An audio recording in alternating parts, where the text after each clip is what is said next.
In a small village nestled deep in the heart of Africa, there lived an elderly woman named Amara. The villagers, with their suspicious minds and wagging tongues, had labeled her a witch simply because she lived alone at the edge of the forest, brewing herbal remedies and keeping to herself. You see, Amara wasn't actually a witch, but just a lonely soul who found peace in solitude and healing in nature's gifts.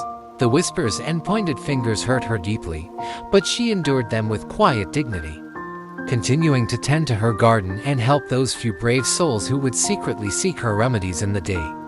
Out of night, one particularly moonless evening, as she sat on her worn wooden stool sorting through dried herbs, a peculiar mist began to swirl around her feet. At first, she thought nothing of it. The forest had its mysteries, after all. But then, the mist took shape, forming into a figure that seemed to be made of starlight and shadow. What if you could become what they fear? The figure extended a ghostly hand, offering her a small, pulsing orb of light.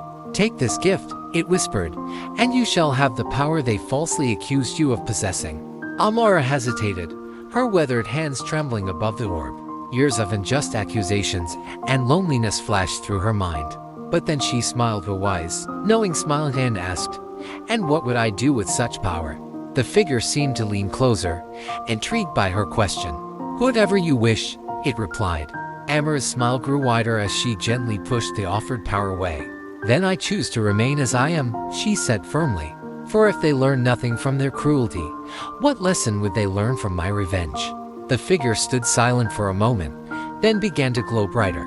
"You already possess the greatest power of all wisdom," it declared, and as the mist dissolved, it left behind not magical powers, but something far more valuable: respect. From that day forward, the villagers' whispers turned from fear to reverence, for they had witnessed true strength in Amara's choice.